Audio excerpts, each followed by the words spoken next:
예레미야 48번째 48장을 통해서 모압의 멸망이라고 하는 제목으로 은혜를 나누고 함께 기도하려고 합니다.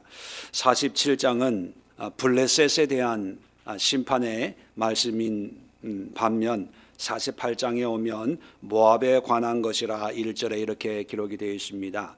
말씀드린 것처럼 이제 당시의 열강, 세상을 구성하고 있었던 대표적인 9개의 나라에 대한 하나님의 심판의 경고의 메시지가 계속되고 있는데, 지난주는 애굽에 대해서, 또 47장은 블레셋에 대해서, 48장은 모압에 대해서 말씀하고 있습니다. 오늘 특별히 모압에 주시는 하나님의 경고의 심판을 함께 나누면서 우리의 신앙, 또 이 시대를 바라보는 하나님의 눈이 어떤 눈을 가지고 이 시대를 보고 있는가 우리가 함께 살펴보고, 회개할 부분 회개하고, 또 이 시대를 위해서 중보할 때 하나님의 긍휼과 은혜로 회복할 수 있도록 함께 중보하고 또 기도하는 시간을 가지려고 합니다.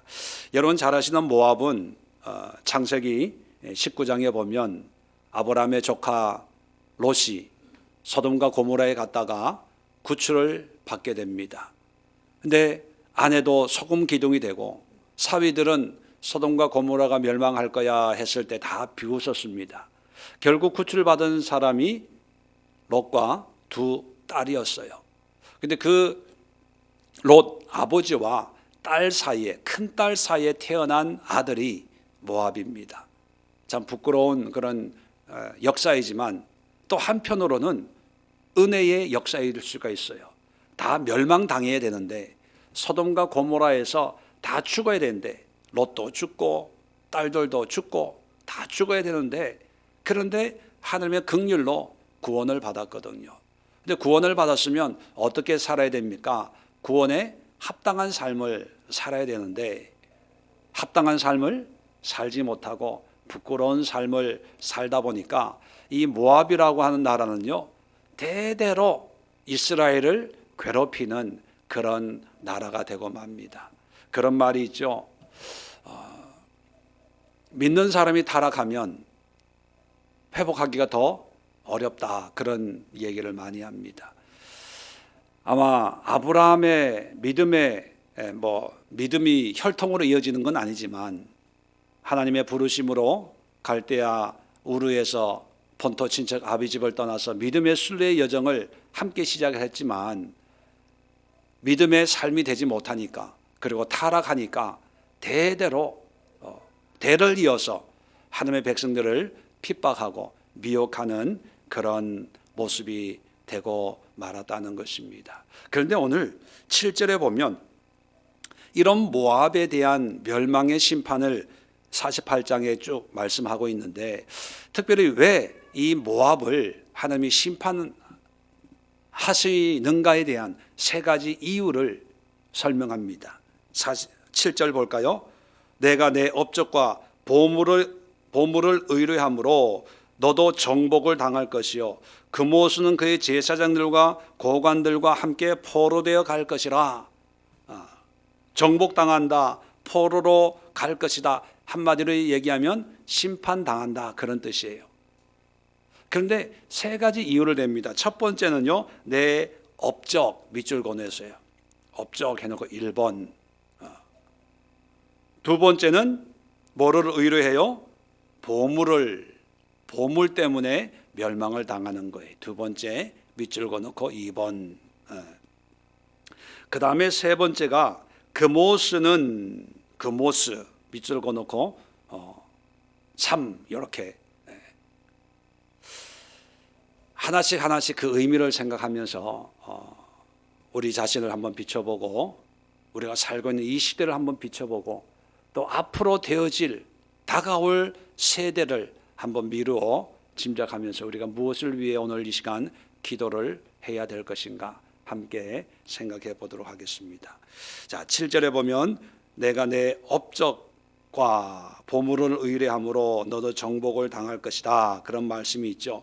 업적이라고 하는 것은 말 그대로 내가 뭔가 이룬 어떤 일들입니다. 업적이 좋으면 성공이라고 얘기하죠. 좋은 업적을 이룰 때 사람들에게 존경을 받아요. 그런데 왜 내 업적을 통해서, 업적이라고 하는 그 말 속에는 뭐가 담겨져 있습니까? 좋은 삶을 살았다는 거예요? 안 좋은 삶을 살았다는 거예요? 좋은 삶을 살았다는 거죠. 안 좋은 삶 살았는 사람들에게 내 업적이 무엇입니까? 이렇게 묻는 사람 없을 거예요. 교도소에 가서 당신은 무슨 업적으로 여기 오셨나요? 이렇게 묻는 사람 없을 거예요. 명예의 전당 이런 데 이렇게 이름이 올라가는 사람들에게는 업적 이렇게 물어볼 수 있어요. 어떤 업적을 이루었기에 이렇게 명예의 전당에 이름이 올라가 있습니까? 그렇게 물을 수 있는 거죠. 업적이라는 것은 좋은 거예요. 근데 좋은 일을 많이 하면 우리는 성공이고 행복이고 그것이 삶의 의미라고 생각할 수가 있는데, 오히려 모압 사람들은 그 업적 때문에 나라가 정복을 당한대요. 11절 한번 봅시다. 11. 그 이유가 이제 11절에 설명을 해줘요.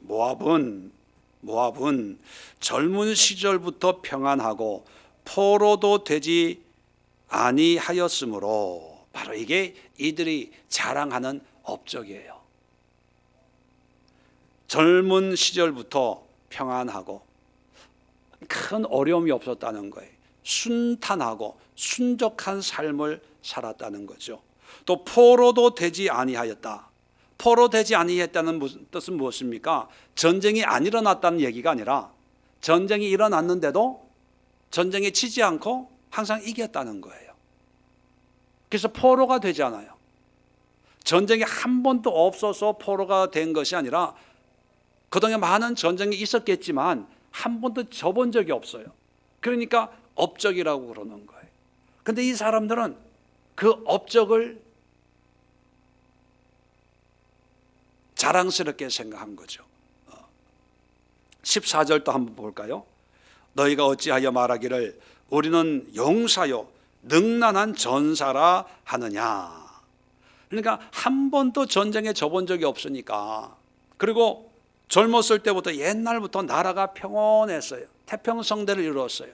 그러니까 사람들이 착각하는 거예요. 나는 용사야, 나는 전사야, 나는 싸우면 항상 이겨. 큰 소리 쳤어요. 근데 세상에서는 인정을 받을 수 있지만 하나님에게는 그것 때문에 너희 나라가 정복을 당할 것이다, 그렇게 얘기한 거죠. 다시 말하면 교만입니다. 교만. 감사가 없고 하나님의 은혜임에도 불구하고, 하나님이 베푸신 긍휼과 자비임에도 불구하고 마치 내가 잘나서, 내가 똑똑해서, 내가 힘이 있어서 전쟁에 이기고 내 능력으로 편안하게 산다고 착각하는 거예요. 그 착각의 이유가 교만이자 자만인 거죠. 그러니까 하나님이 필요해요, 안 필요해요? 안 필요해요. 나만 있으면 되니까, 내 자신만 믿으면 되니까, 그리고 지금까지 그렇게 살아왔는데 평안하니까 하나님 믿을 이유가 없는 거예요. 그러니까 하나님을 믿는 사람들 보면 참 어리석게 보이는 거예요. 왜 그렇게 사냐? 그렇게 안 살아도 날 봐라, 이렇게 평안하게 잘 살고 있는데. 그런 생각을 가지고 있으니까 하나님께서 결국은 나중에 너희를 심판하겠다, 바벨론을 통해서, 다른 나라를 통해서 너희를 정복해 콧대를 팍 꺾어 놓고야 말리라, 그렇게 말씀하시는 거예요. 여러분에게는 어떤 업적이 있습니까? 이 시대는 무엇을 업적이라고 자랑합니까? 앞으로 다가올 세대에는 무엇을 업적이라고 선전하고 자랑할까요? 물론 좋은 업적은 살아가면서 필요해요. 이런 업적이 필요 없다는 게 아닙니다. 문제는 뭐냐면 그런 업적을 통해서 하나님을 바라보지 않고 업적만 바라보는 거예요. 이것만 있으면 돼, 이것만 해결받으면 돼, 이런 것만 만들면 돼, 돈만 많이 벌면 돼. 그것이 업적이에요. 요즘 코로나19 때문에 회사마다, 기업체마다, 개인마다 자신들이 쌓아 올라가려고 하는 그 업적들이 무너지는 소리가 많이 들리죠. 뭐 경제 성장이 뭐 몇 프로 떨어진다, 뭐 무역 교역량이 얼마가 떨어진다, 뭐 올라간다는 건 별로 없어요. 기술도 뭐 개발이 지연되고 뭐 백신이 개발이 힘들어지고,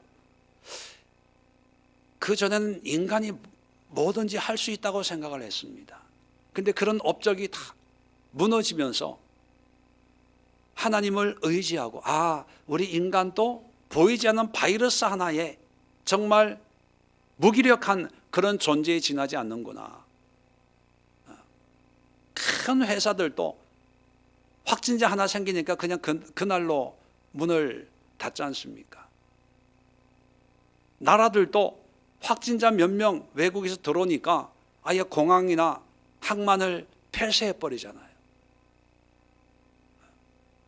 세계화라고 하는 정말 이 지구상에 지상 낙원을 만들어서 지구촌이라는 그런 단어를 그냥 편안하게 사용했던 그런 시대 아닙니까?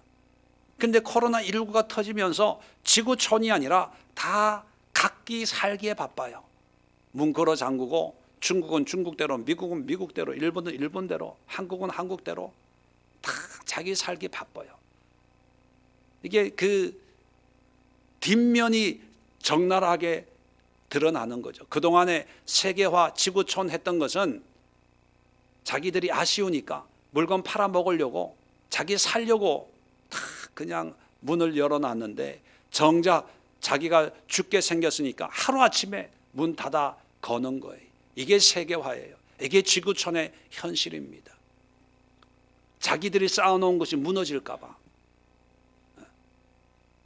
자기 업적이 하루아침에 사라질까 봐 무서워서 전전긍긍하는 거죠. 자, 이럴 때 우리 믿는 사람들은 어떤 기도를 해야 됩니까? 업적 쌓는 게 잘못된 건 아니에요.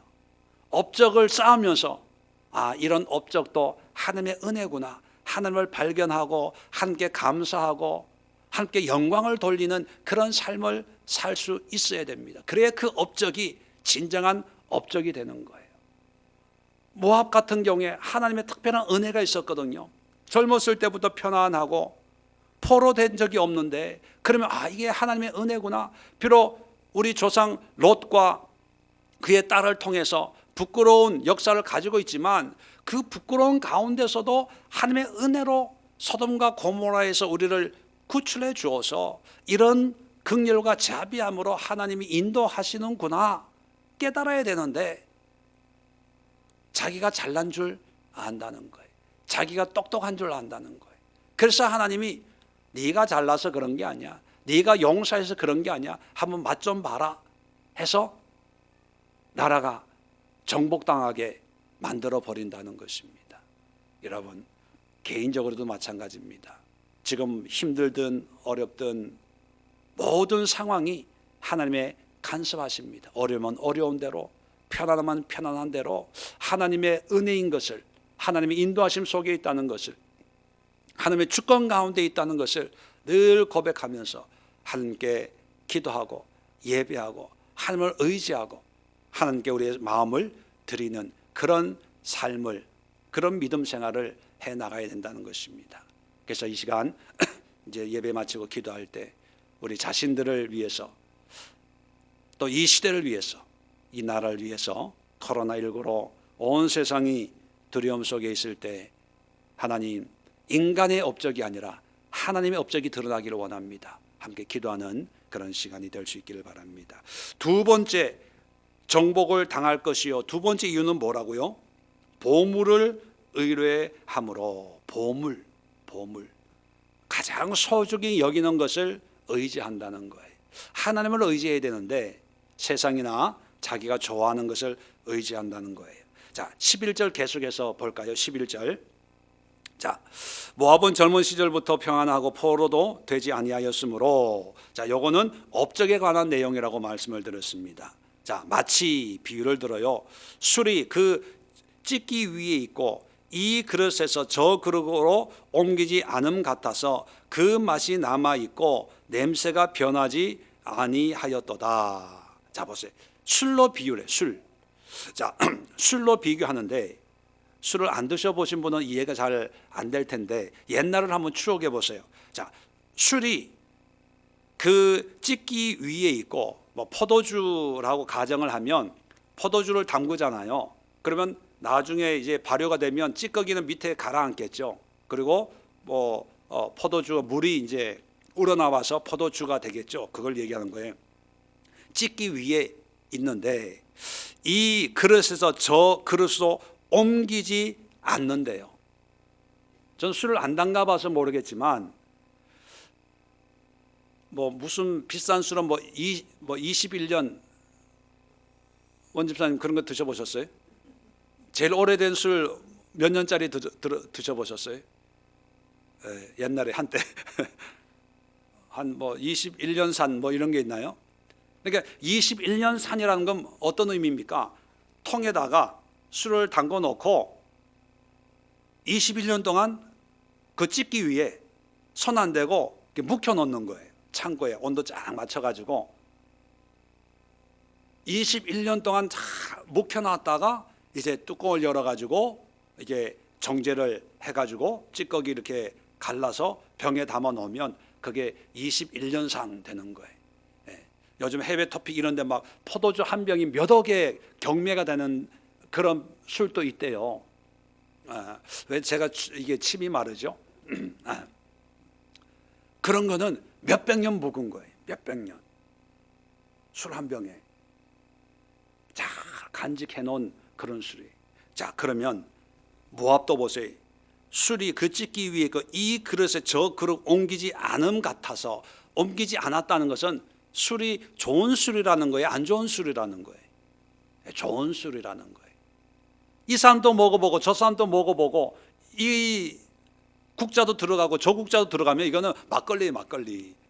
근데 이거는 참 고이 간직해 놓은 그런 술이라는 거예요. 자, 그래서 그 맛이 남아 있고 그 향이 남아 있어요. 술에 냄새가 변하지 아니하였도다.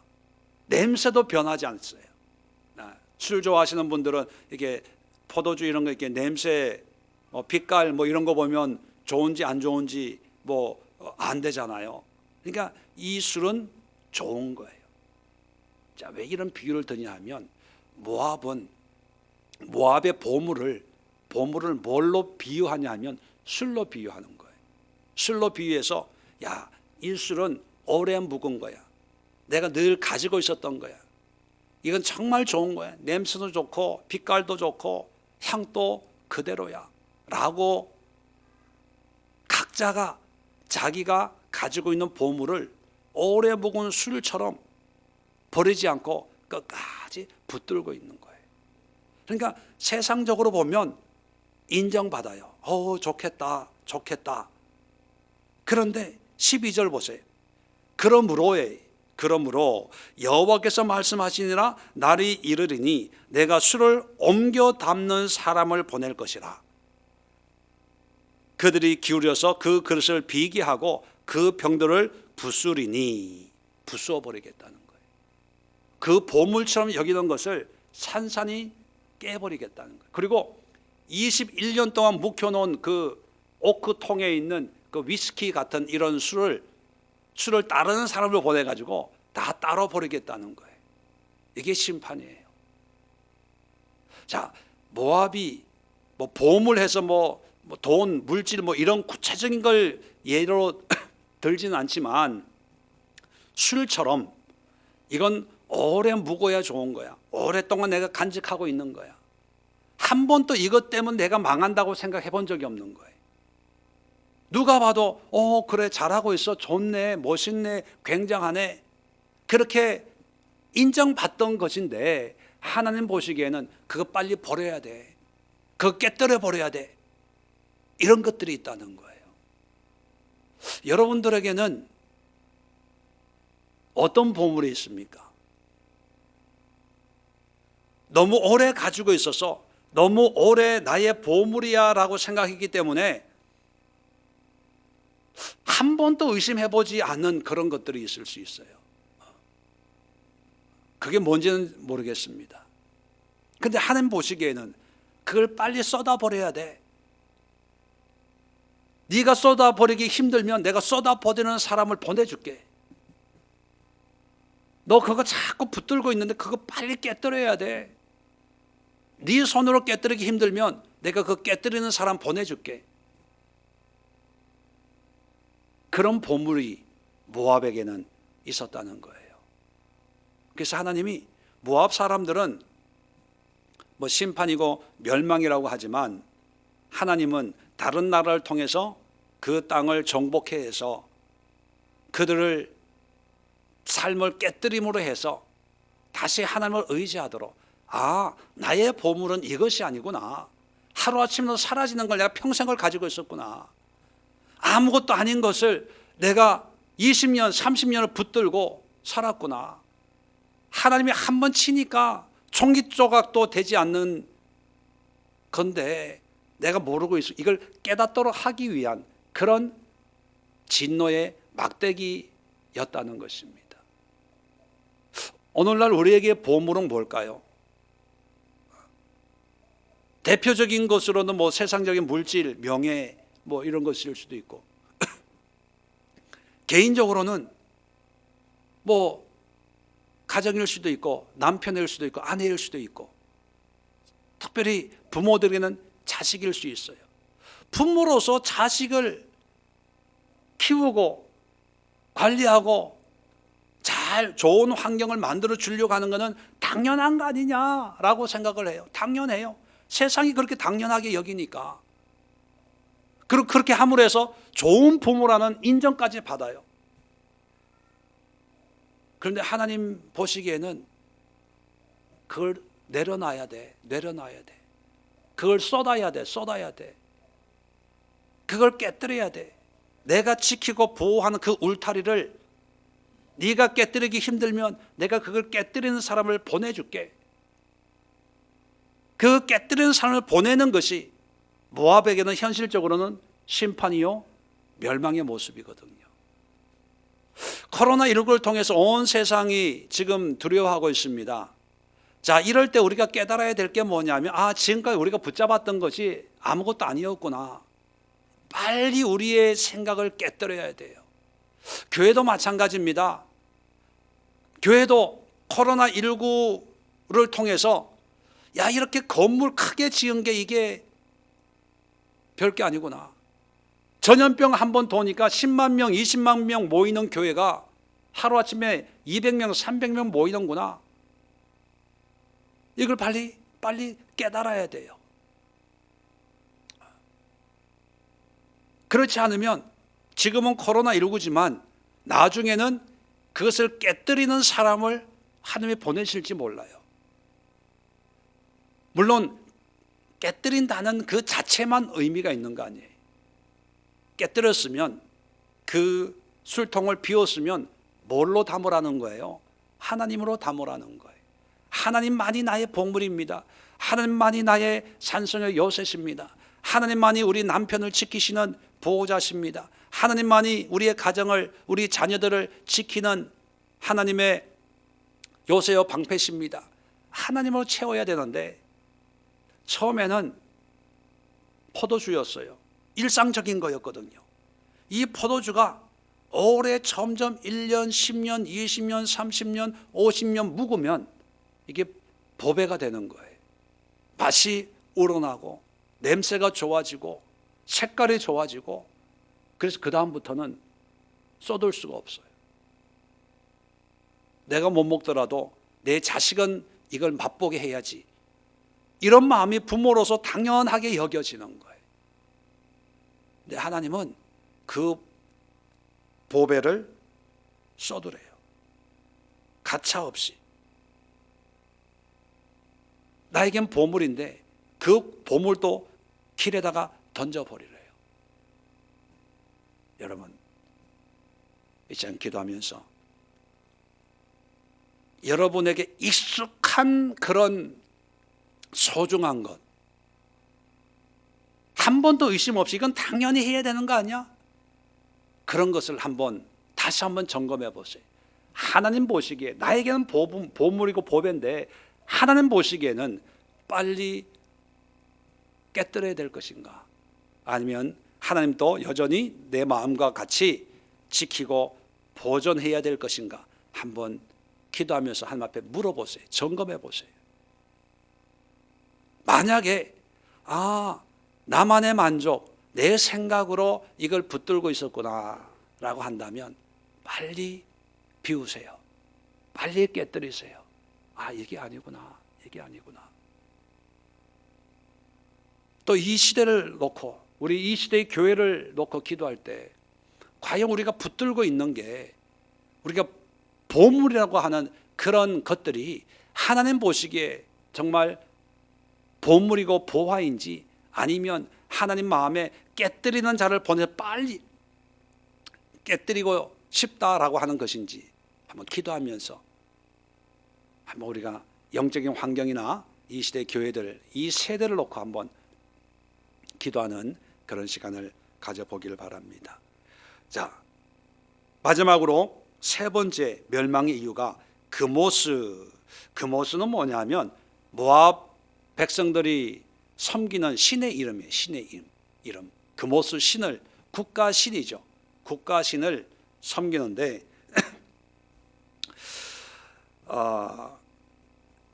13절 한번 봅시다.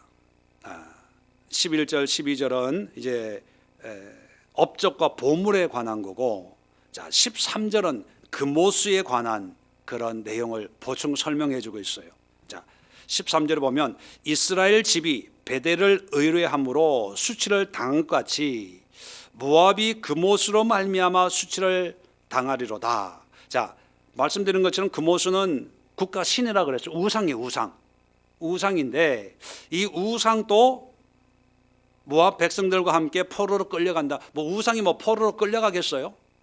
그건 하나의 의미 전달을 위한 거죠. 무너진다는 거예요.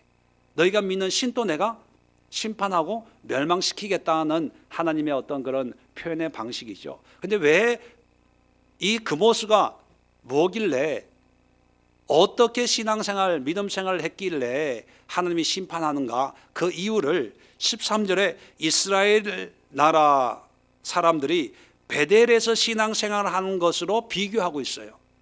이스라엘 집이, 이스라엘 나라를 의미합니다. 북이스라엘이죠. 북이스라엘이 베델을 의뢰함으로 수치를 당한 것 같이, 수치를 당했다는 것은요, 예레미야 시대 북이스라엘은 이미 멸망했어요. 이게 북이스라엘이 멸망당한 것처럼, 이런 의미예요. 멸망당한 것처럼 모압이 그모스로 말미암아 멸망을 당하게 될 것이다, 그렇게 얘기하는 거예요. 자, 그모스를 믿는 모압과 베델에서 신앙생활하는 북이스라엘과 같이 비교하는 거예요. 그러면 모압 사람들의 그모스를 어떻게 섬겼는지는 성경에 안 나와 있어서 몰라요. 그런데 이스라엘 사람들이 베델에서 어떻게 신앙생활을 했는지는 너무나 잘 나와 있어요. 성경을 시간 관계상 찾아볼 수 없지만 남쪽은 남쪽 유다, 북쪽은 북이스라엘로 나라가 갈라졌잖아요. 솔로몬 사후에 르호보암 왕 때. 그러니까 남쪽 유다는 예루살렘에서 신앙생활을 하고 아론을 계승하는 레위 지파에서 제사장이 되어서 아무 문제가 없습니다. 그런데 북이스라엘에서는 38선을 그어놓고 보니까 성전이 예루살렘에 있으니까 자기 백성들 자꾸 예루살렘으로 가는 거예요. 그러니까 임금 입장에서는 안 좋죠. 자기 백성들 자꾸 남의 나라, 사이 안 좋은 나라로 왔다 갔다 하니까. 그래서 국경을 만들어 놓고 가지 마라, 갈 필요 없다, 그러면서 그 북이스라엘 제일 위쪽에 단이라는 곳에도 제단을 만들어 놓고, 베델은 북이스라엘의 남쪽에 있는 도시거든요. 베델, 우리가 잘 아는 야곱이 하나님을 만난 하나님의 집이라고 하는 그 베델에 제단을 만들어 놓고, 이제 예배를 인도할 사람이 있어야 되는데 레위 지파는 남쪽에 있으니까 데려올 수 없으니까 이 왕이 그냥 임명을 하는 거예요. 예배 방식도 그냥 자기네들이 만들어 가지고 그러니까 남쪽 유다로 제사 드리러 가는 사람의 마음을 사로잡기 위해서는 단이나 베델에서 드려지는 예배 형식이 하나님 중심이겠어요? 사람 관심을 끄는 중심이겠어요? 사람들 불러 모으려면 사람 관심을 끄는 그런 이벤트가 있어야 사람들이 오겠죠. 뭐 예를 들면 희생 제물을 예루살렘에서는 드리면서 내가 죽어야 됩니다 회개하는 그런 예배를 드렸다면, 베델에서나 단에서는 회개하고 뭐 이런 불편하게 하는 게 아니라 복 준다, 잘되게 해준다, 풍요롭게 해준다, 농사 잘되게 해준다, 이런 거를 복을 빌어주니까 사람들이 더 오는 거예요. 그러니까 베델 하면요 타락의 온상지로 변질되고 맙니다.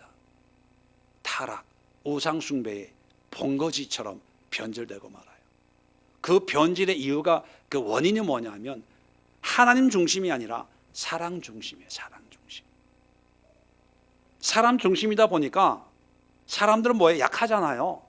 뭔가 이게 복을 받고 뭔가 지켜주기를 바라고 내가 모르는 것을 누군가가 확실하게 알려주기를 바라는 거예요. 그러면 사람들 좋아하는 거예요.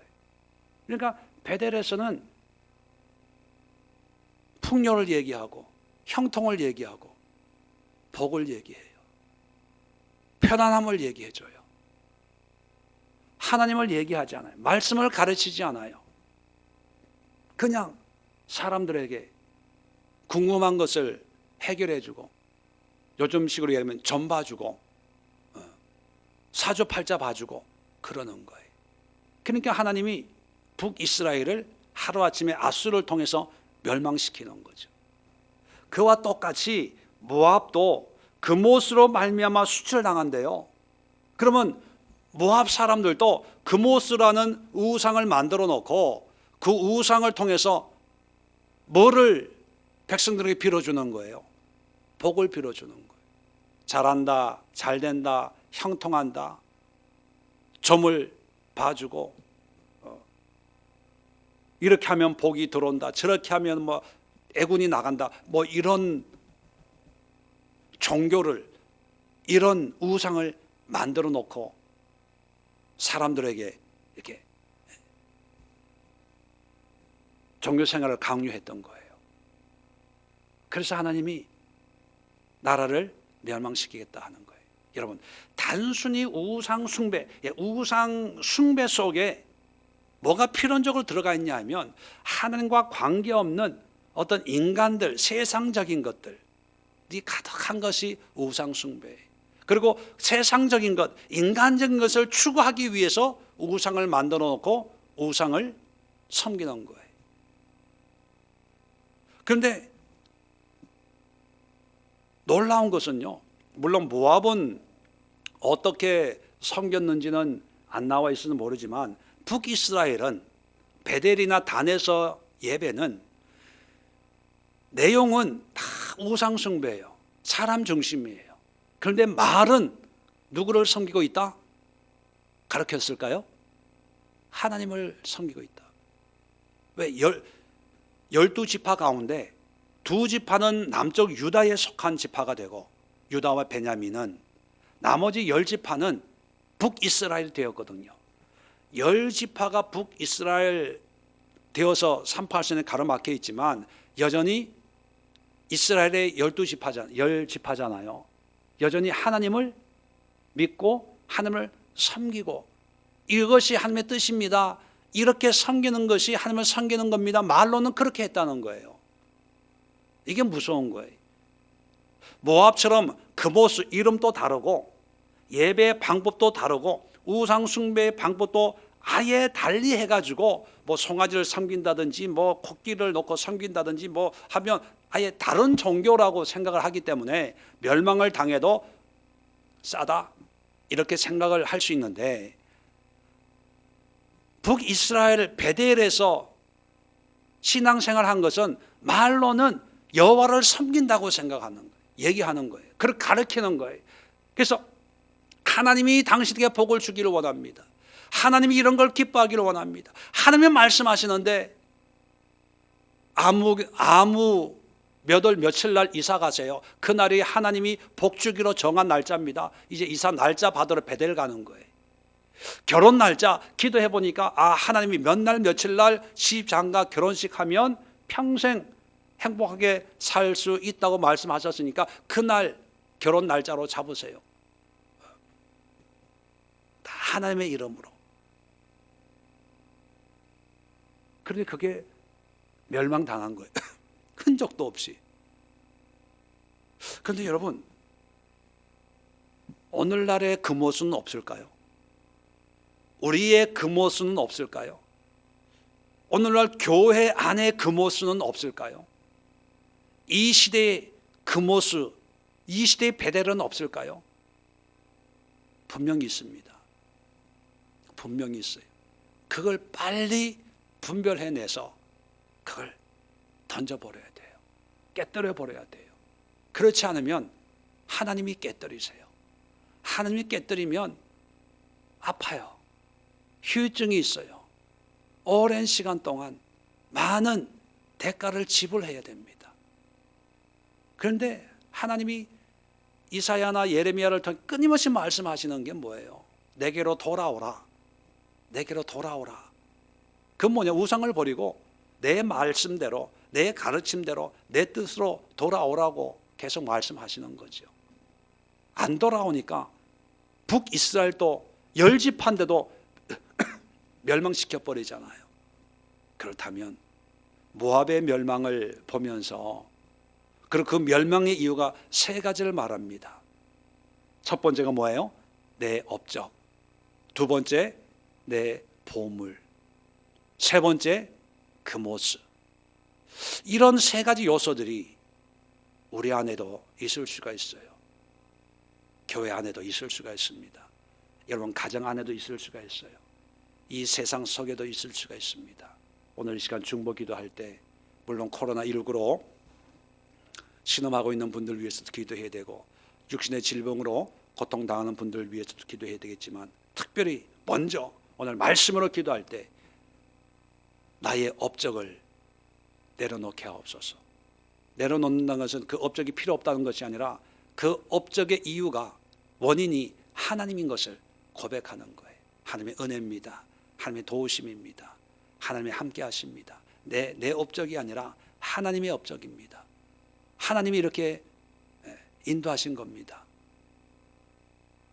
우리가 새로운 고백으로 주님 앞에 영광을 돌리는 그런 기도를 하고 한 번도 의심 없이 붙들고 있었던 그런 보물들을 미련 없이 버리십시오. 그리고 빈손이 되라는 얘기가 아니라 하나님을 붙잡으십시오. 하나님만이 나의 보배입니다. 하나님만이 가장 귀한 존재입니다. 고백할 수 있는 그런 믿음의 고백을 기도를 드리시고 마지막으로 그 모습, 내가 편하고 내 형편대로 내 뜻대로 하나님의 뜻에는 관심이 없고 내 상황 속에 내 입장에서 내 판단으로 나의 유익을 구하는 그게 다 말로는 하나님이고 예수님은 성령이라고 얘기하지만 그 자체 그 모습이 우상이 우상. 내가 만든 신이 내가 만든 그걸 빨리 버리시고 하나님의 말씀에 순종해야 돼. 하나님의 뜻에 우리가 따라야지. 많은 사람들이 이 시대의 사람들이 그 모습처럼 하나님이 나를 따라오도록 하는 것이 그게 신앙인 줄 알아요. 바쁘면 예배 안 드리고 이러면 예배 드리고 저러면 하고 오고 안 오고 내 형편대로 신앙생활은 그게 무슨 신앙입니까? 하나님의 목에 칼이 들어와도 죽음의 문턱 앞에서도 하나님의 뜻에 따라서 예배하고 기도하고 말씀으로 순종하는 것이 그게 신앙이지. 형편대 따라서 이렇게 했다가 저렇게 했다가 요즘 코로나19를 보면서 더 마음이 아파요. 더 마음이. 너무 많은 그 모습들이 우리 속에 도사리고 있구나 하는 것을 느끼게 되는데 이 시대의 그 모습을 위해서 회개하며 결단하는 그런 기도를 함께 들을 수 있기를 바랍니다. 기도합니다. 하나님 아버지,